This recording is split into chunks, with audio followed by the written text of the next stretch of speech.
Ito po yung harapan ng bahay namin. Ang lakas ng tubig. Ayan. Pumapasok.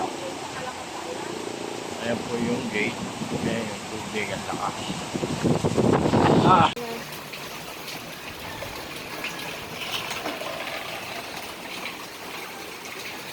Punong natumba. Ayan po ang sitwasyon dito. Hindi pa ba mabagsak itong Huwag naman. Hindi yan matatanggal pagkaan. Hindi yan Ayan po. Ayan, bumagsak na talaga tuluyan. Kanina hindi pa to. Ayan po.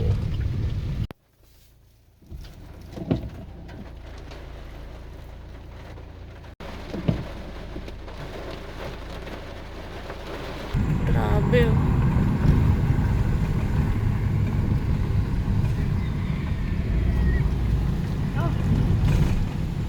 Hindi tinamaan yung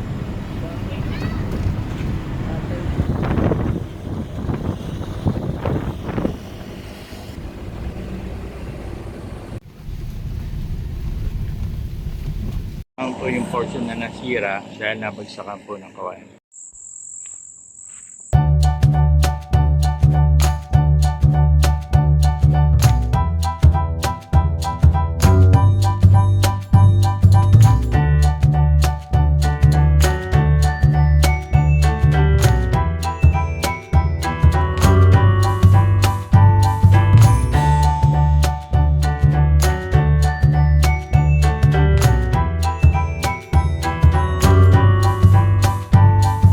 Bagyo mga kasaka, mga ka-agri, kagulay, mga kaparmer, ito na po yung naging resulta, yung damage. Ayan po, nangaputol po ang mga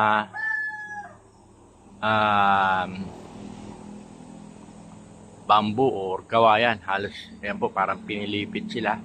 Nabagsakan pa itong aming tanim na na guyaba, no? Ayan po yan.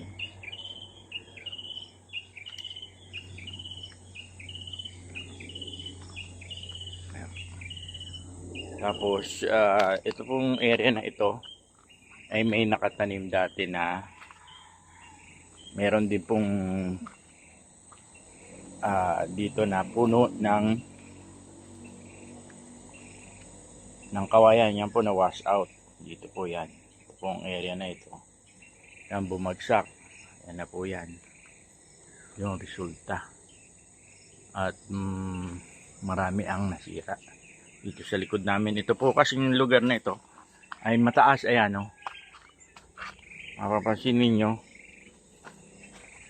Dito ako sa area na ito. Ito po yung level ng tubig bago bumaha. Ayan. At umabot po yan hanggang dito sa flooring. Yan po kung gaano kataas.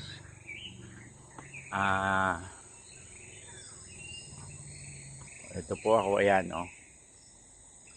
Ayan po yan. So yan po yung mula po dito ako sa natatayuan ko. Ayan po yung natatayuan ko.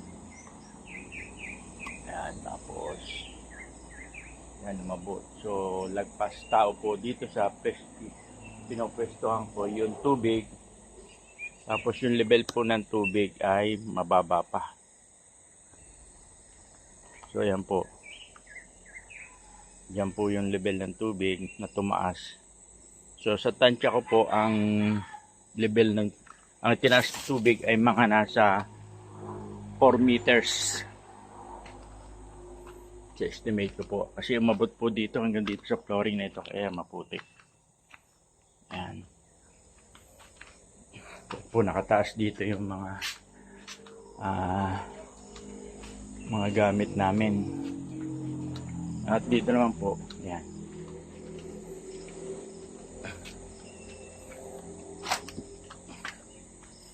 Yun nga po, medyo slightly na natulak nga po itong riprap na itinanim na ginawa namin. So ito naman po yung sa likuran.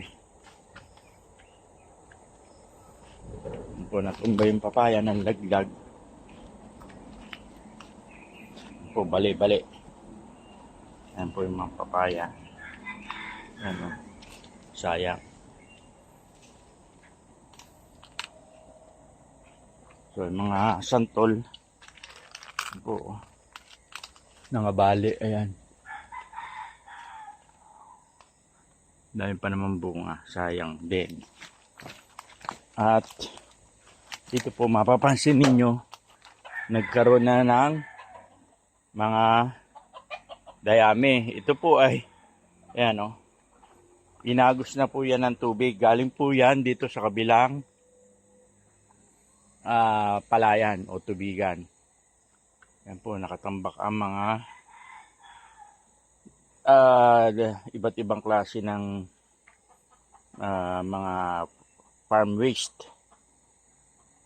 At nakasabit sa mga puno, ayan. Sa kabutihan palad naman po, wala naman pong, at kaya mga niyog, ayan po, iba-iba. May mga bote pa ng soft drinks. Kasi nga po galing sa ilog. Ayan po yan. Daming santol lang, ano, maliliit na santol. Ayan po, nakatambak po. Hanggang dito po yan. Yan po yung damage. Ito po ay may bakod na, ayan. Kabakod po ito kasi kulungan po ito ng mga bibi at saka mga manok. Paikot. Dahil po sa lakas ng tubig, ayan, dito na bumagsak. Ayan, sinira po talaga yung aming kulungan ng mga manok at bibi. Ayan po yung damage niya. So, ang isang maganda nangyari naman po, wala naman pong namatay sa mga alaga naming, ayan, bibi. Ayan po sila. Kanya-kanya ng takbuhan. Siguro stress pa. Ayan po yung mga alaga po naming hayop. Mga manok, bibi. Ayan po yung sira po lahat, pati po yung kanilang kulungan.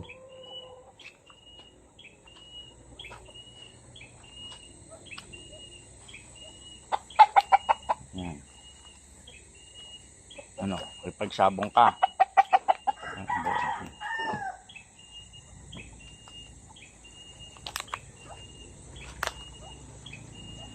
Yan po yung mga bibi pa. Palibot po nito sira. Hanggang dito po sa kabila. Ayan.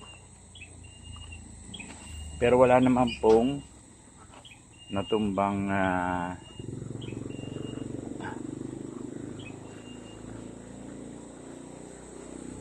puno. So thankful pa rin naman po tayo.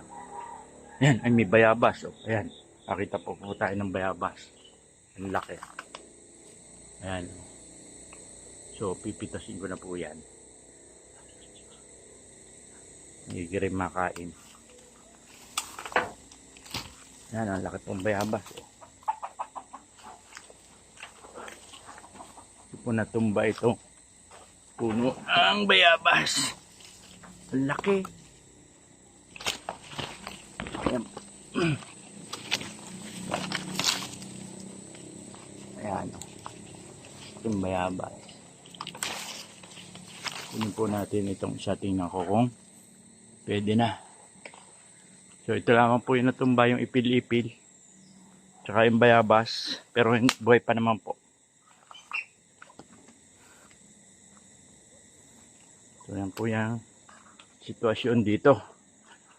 At ito yung mga Mare de Agua. Ayan. So intact pa rin naman po. Malago-malago pa rin. Maraming pa rin pagkain ng mga hayop. Ito naman ay bunga ng ano, bunga po ito ng suha o lokban. Ang tawag po dito lokban.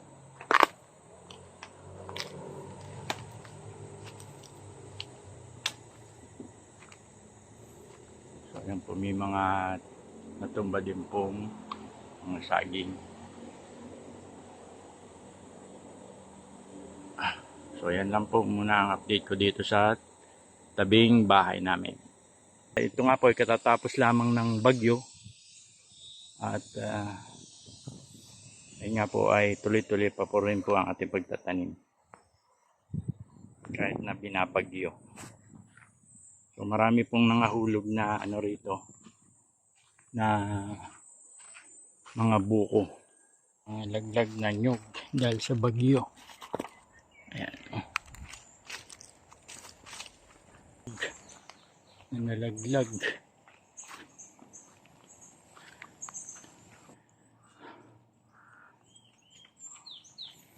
Ang kalabaw.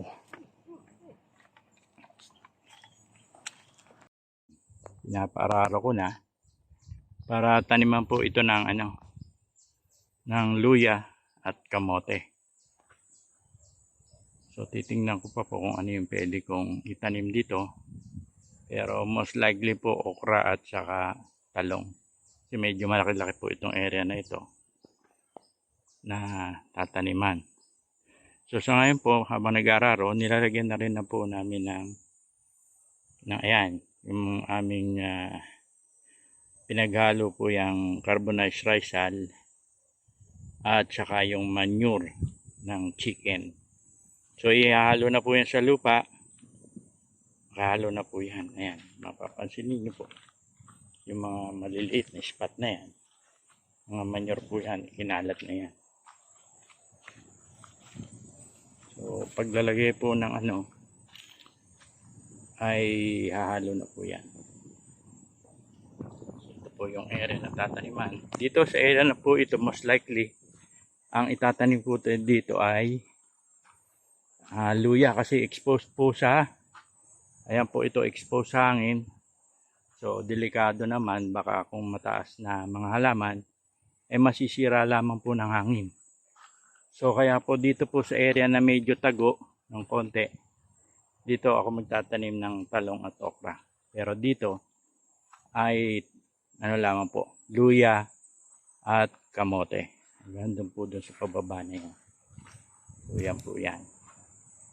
So ito po, overlooking po ito ng Mount Banahaw. Ito po yung taniman ng aming pipino. Ayan.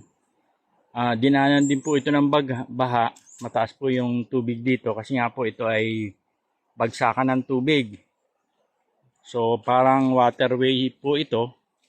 At luckily naman po yan, nag-survive naman po yung aming mga pipino. Makita nyo may mga dahon pang nakasabit sa mga trellis.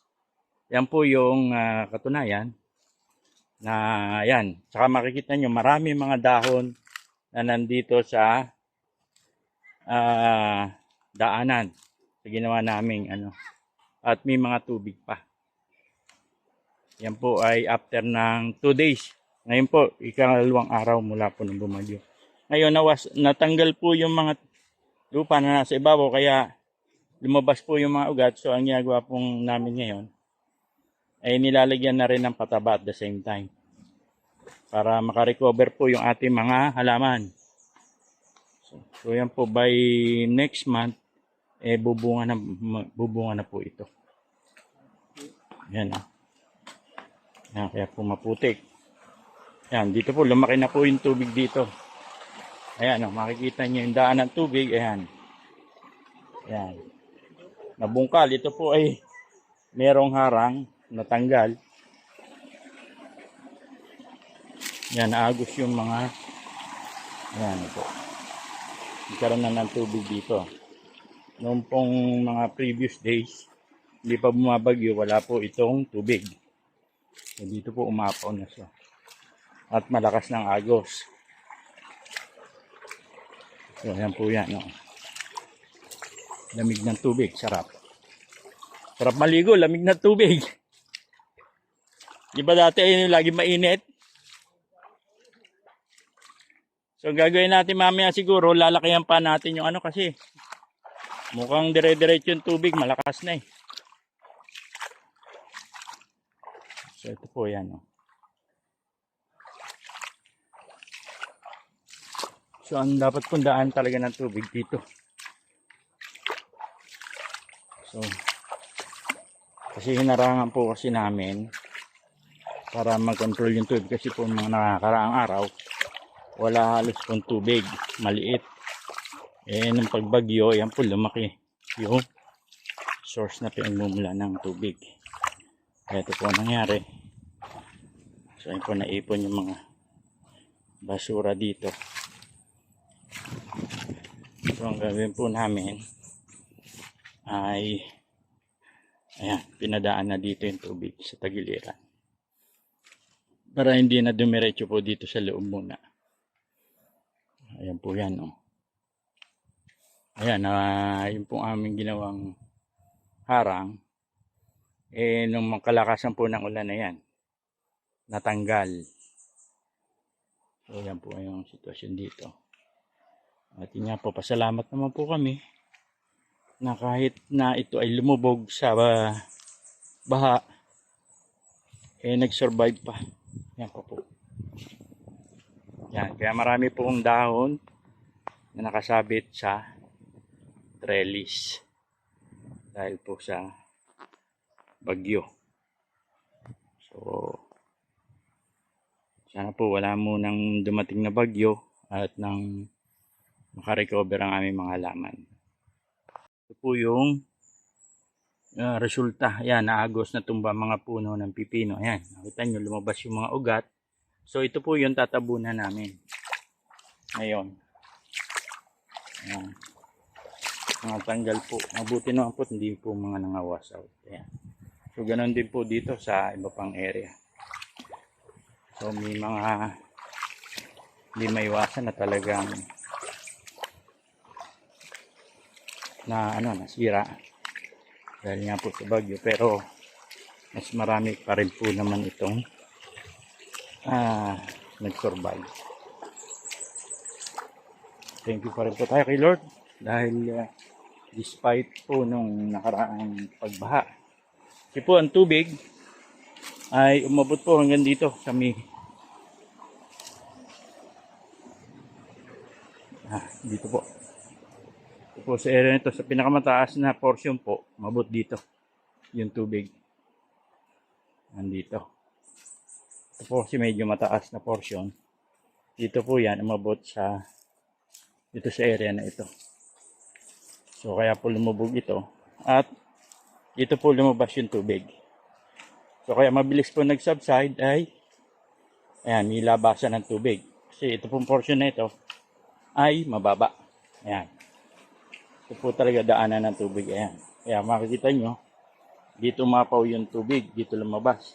Kaya yung mga ay inanod, inagos papunta rito. So, mga previous week po, wala po yan tubig na yan. Hindi halos maagos, pero ngayon ang lakas. Pati po yung ilog doon, ay maririnig nyo yung lagasas na tubig. Kasi po yung pinakamababa ng lugar na ito ay, yun po ay ilog na. Yun po pumupunta ito mga tubig na galing dito. So, thank you po tayo kay Lord. Ayan. Yan, mapapansin nyo, nilagyan na po namin ng lupa na may pataba. Yan, papunta po doon. Yan, yung mga kasabit pa. May nakasabit na dahon. Ang po yung portion na nasira dahil nabagsakan po ng kawain. Pero sa kabuuan naman po, hindi naman po nasira. Itong ating trellis, buo pa rin po siya. At ito din pong ating greenhouse. Ayan, buo pa rin. Hindi naman po siya na sira. Andyan pa rin mga tanim ko. Andyan pa rin po itong apple at saka yung mga strawberry. Ayan po.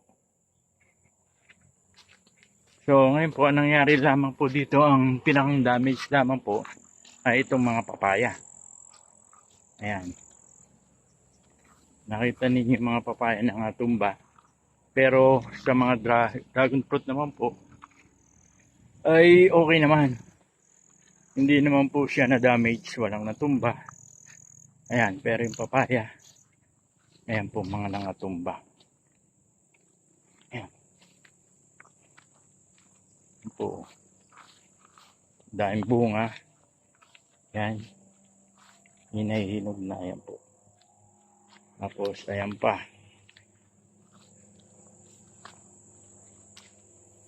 Yung papaya. Mabuti naman po hindi tumama sa dragon fruit. Papaya pa rin na rin. Ang lalaki ng bunga. At yun, marami pong mga niyog. Ayan yan. Na nalaglag. Ayan po, nagkalat. Ayan. So, ayan po yung mga niyog. So, thankful pa rin po kami dahil wala naman pong na-damage sa aming dragon fruit. So, ayan po yung papaya din. Ito magilid lang pero hindi naman lubusan bumagsak kaya nangahulog na po yung bunga. Ayan, dito rin po. Yan, bumagsak din. Halos nabunot. Sana mabuhay pa. Ito rin po. Ayan. Dahil bunga. Laglag. Yun na hindi naman nasira. Ito din po. Ayan. So, yung pong mga dragon fruit naman, ayan, intact naman. Halos wala naman pong nasira sa dragon fruit. So, thank you pa rin po tayo kay Lord. Ayan. So, medyo dumadami na rin po yung bulaklak. Tsaka mga buds. Umpisa na po siyang dumami ang bunga at bulaklak. At mga buds pala. Flower buds. Ayan po. So, thank you pa rin po tayo. Kahit na ayan po, intact. Walang natumbang dragon fruit. Good morning people, mga kasaka, mga farmer, mga kagulay. Andito na po tayo ngayon sa ating farm. Pagkatapos po ng bagyong Aghom, magpapa-harvest po tayo ngayon ng ating mga pananim. Ito nga po sinasabi ko doon sa diversified farming na meron pa rin tayong pakikinabangan kahit na bumabagyo. Yan po, tinry ko pong magtanim ng kamote. Kasi nga po, no summer, hindi kayo makapagtanim dahil natutuyo mga halaman, katulad po nitong mga strawberry ko. Wala yan, nangyari. Natuyo po.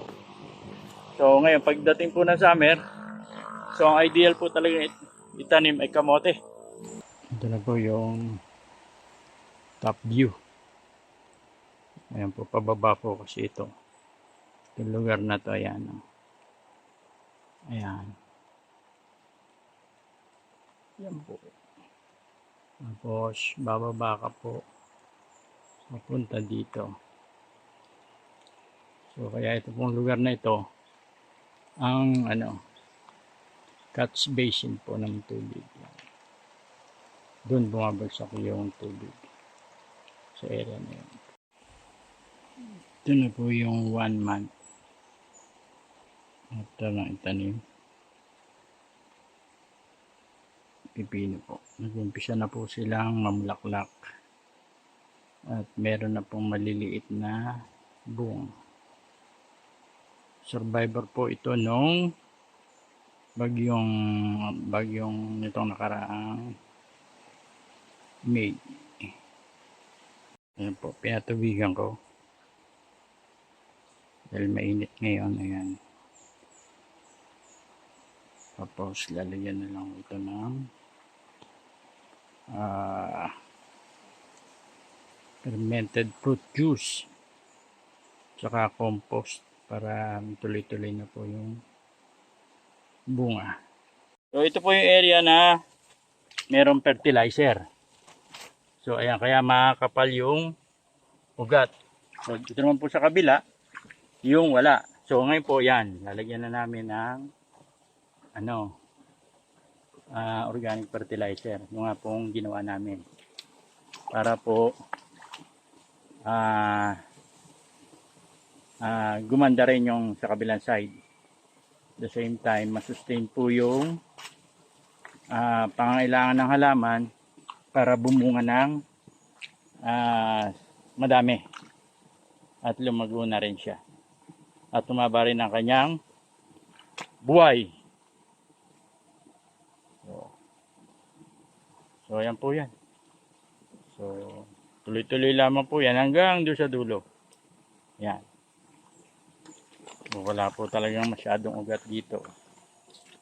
Ayan, madalang ugat. Kasi nandun po sa kabila. So, ang halaman po, kung saan nandun yung pataba, doon din pumupunta ang ugat. Wala di. Wala, yan o. So, yun po ang halaman. Parang tao din niya, kung saan nandun yung pagkain, doon din pumupunta.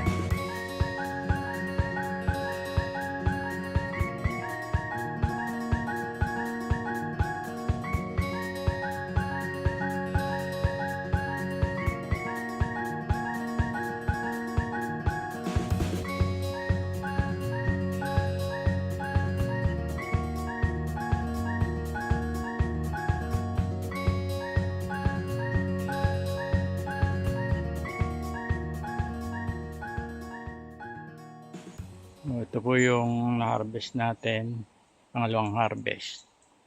Mamaya titimbangan ko kung ilang kilo ito lahat. So yan po, kasama ko si Commander. Ang tumawa pa. Natuwa po siya sa pag-harvest. Good morning people. Ngayong araw po na ito ay mag-harvest po tayo ng pipino. Pang-limang harvest. Ayan po. Kasama ko po muli ang aking buddy, best friend, at ang aking wife. Si Good morning. Maria Luisa. Ayan po yan. Oh. Ayan po. Mag-harvest na siya. Ayan. Good morning po. Thank you, Lord. Oo. Yung malalaki lamang ating muna kunin yung ano. Ayan. Ito. Aray, oh. Ayan sa baba. Oh. Tataba. Ayan. Oh.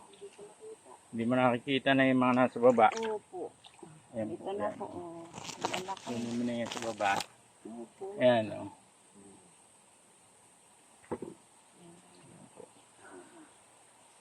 Pagpalain niyo po, Lord. Dumami uli. At lumaki pa. Ayan po yung mga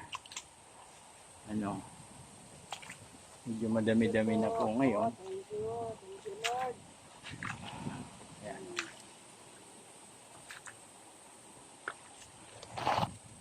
Dami-dami na mga harvest ngayon. Kasi halos ayan. Ayan po, kahit sa kabila, dami-dami na po ang ma-harvest ngayon. So,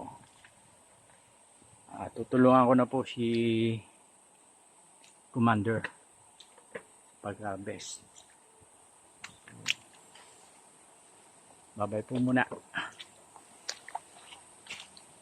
May buhat ng pipino. Isang sako. Pwede pang kargador. Ari pa magkargador. Oh, kargador daw siya. Pwede raw. Oo. Oh, ayan. Thank you, Lord. Oh, ayan. Malakas pa si Mama. Oh. Oh, ayan. Harvest namin. Na pipino. Oh, ito po. For today. May June 25 harvest. So yan po, nililinis na po yung mga pipino.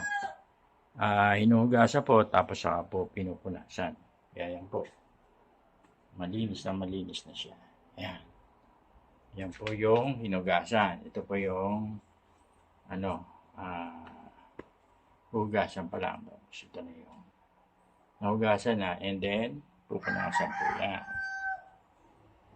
Tutuyuin. So, ang finish po niyan, ganito.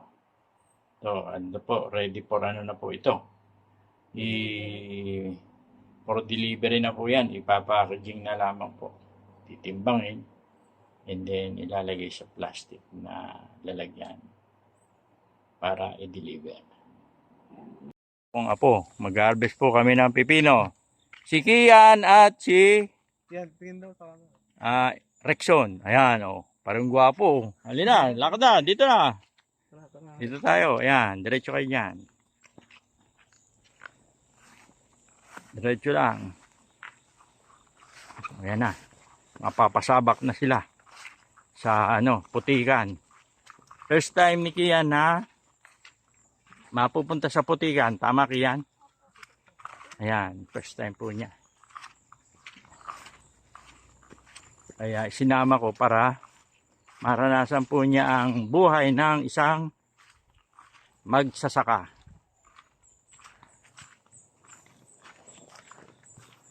Ayan.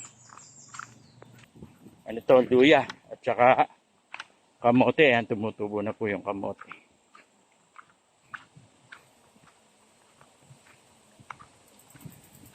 So, ang nakatanim po dito ay 4,000 na luya at more than 1,000 na kamote. So, alternate po ang ginawa namin kasi po yung luya, ano po yan, 1 year bago ma-harvest. Tapos, ito naman pong kamote, mga 3 to 4 months po pwede nang i-harvest. So matataniman pa po namin yan ng ibang gulay habang nagpapalaki ng luya. So ayan po yung pababa na po kami doon sa pagtataniman namin ng pag-harvestan namin ng pipino. Medyo matarik din po itong yan, nilagyan po namin ng hawakan na kawayan kasi pag madulas yan, hindi po delikado, at least may hawakan. Ayan po, medyo matarik. Harvest na sila. O yan.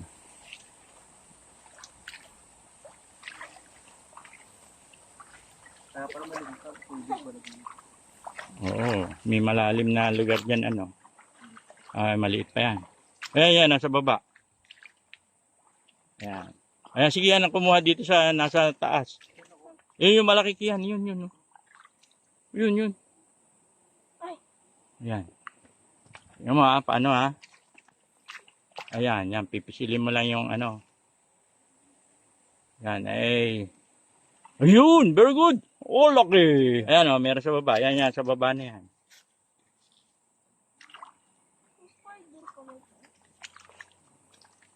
Tiyan mo kaya kung gaano kalalim mo. Tiyan mo si Lolo. Oh. Hindi pa yan. Arisa, medyo malaki na yan. Oo.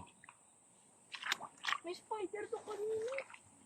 Wala nasa tubig yun. O, yan. Nakakagat. Ayan, nasa lupa. Pwede na yan. Yun. Buti pa naman, nandito ako. Tapos, iikot ka ngayon dito mamaya. Dito ka mamimitas. Sige. Good luck.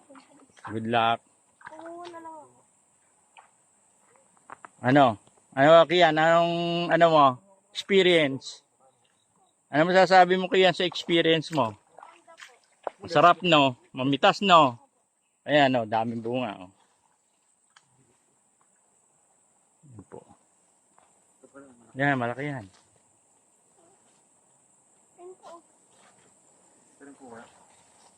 Maliit pa yata yan. Kasi matataba.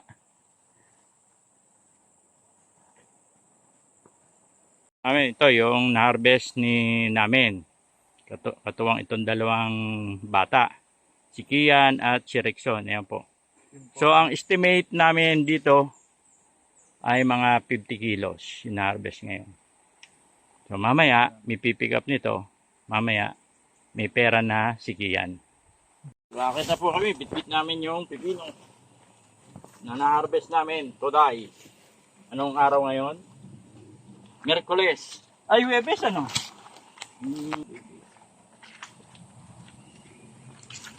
May ba o June? Ah, June pala.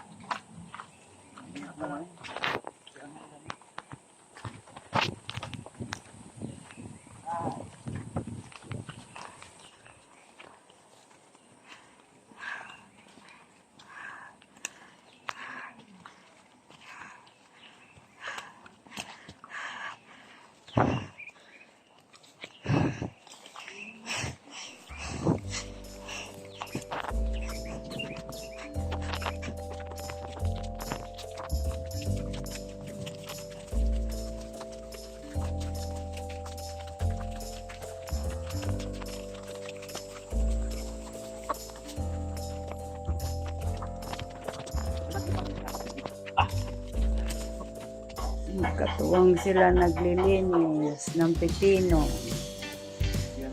Dalawang pogi. Dalawa.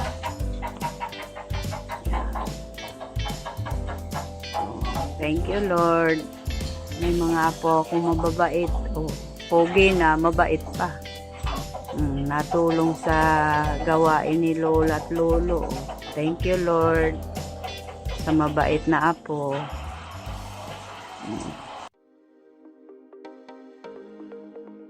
Papakita ko po sa inyo itong ram pump na inassemble ko sa hardware. Doon ko na po inassemble para lahat po ng pyesa sigurado mag-fit kasi ngayon naman po bubutas tayo sa supply tank. Dito po lalabas yung tubig